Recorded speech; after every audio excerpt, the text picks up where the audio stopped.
मैं आप सबको इजाज़ न्यूज़ में खुशामदीद कहता हूँ। आज हम बरे-सगीर पाक व हिंद की मारूफ गुलकारा लता मंगेशकर के मुतल्लिक बात करने चले हैं।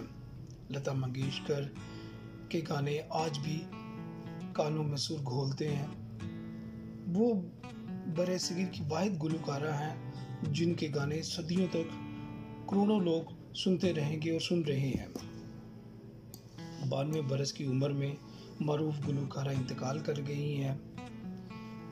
चंद हफ्तों से इंतहाई निगहदाश्त यूनिट में वो ज़ेर इलाज थी, जहाँ कुछ बेहतरी के साथ जाहिर होने के बाद दोबारा इनकी सेहत बिगड़ गई थी। लता मंगेशकर गुज़िश्ता माह 8 जनवरी को कोरोना का शिकार हुई थी और इन्हें नमूनिया बुखार भी था और वो इस वक्त से अब तक अस्पताल में ही ज़ेर इलाज थी। भारत के सरकारी टेलीविज़न पर लता मंगेशकर के लिए कौमी एजाज़ के आखिरी रसूमात और भारत भर में 2 रोज़ा शोक का ऐलान किया गया है। लता मंगेशकर 20 दिन तक इंतहाई तशवीशनाक हालत में इंतहाई निगहदाश्त वार्ड में वेंटिलेटर पर रहीं, मगर गुज़िश्ता हफ्ते इनकी सेहत में बेहतरी के बाद इन्हें वेंटिलेटर से हटाकर ऑक्सीजन पर रखा गया था। एक रोज़ कबल इनकी सेहत बिगड़ने पर इन्हें वेंटिलेटर पर मुंतकिल कर दिया गया था।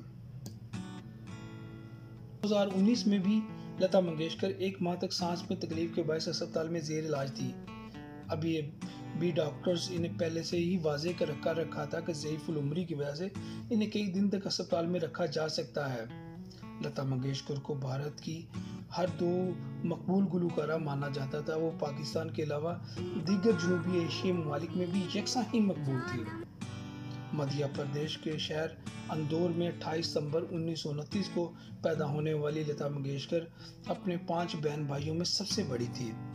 इन्होंने 1942 में अपने वालिद की वफ़ात के बाद 13 बरस की उम्र में गायकी का आगाज़ किया था और भारत में बॉलीवुड जाने वाली मुतअद्दिद ज़ुबानों में तकरीबन 30,000 गाने गाए। इन्होंने कभी शादी नहीं की और उनकी छोटी बहन आशा भोसले भी एक मशहूर गुलकारा हैं। लता मंगेशकर को भारत के सबसे बड़े सिविल अवार्ड भारत रत्न, पद्मा विभूषण और पद्मा भूषण के अलावा दादा साहब फाल्के अवार्ड से नवाजा जा चुका था। इन्होंने कहा कि एक प्ले बैक गुलकारा के तौर पर लोगों को शुरू किया।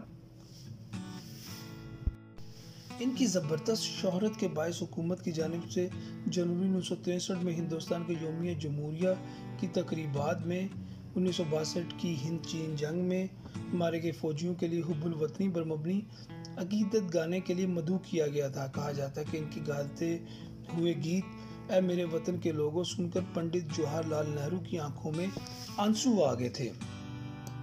छोटी बहन आशा भोसले के साथ लता मंगेशकर ने निस्फ सदी से ज़्यादा अरसे तक बॉलीवुड मौसीकी पर राज किया और बहुत से लोगों इन्हें भारतीय फिल्म इंडस्ट्री की सबसे बड़ी प्ले बैक गुलकारा मानते हैं।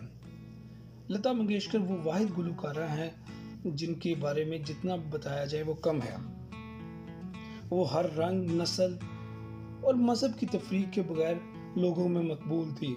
उनको सुनने वाले हर मज़हब और मसलक से ताल्लुक़ रखते थे और उनको पसंद करते थे। अब वो इस दुनिया में नहीं रही, इस दुनिया फ़ानी से वो जा चुकी हैं।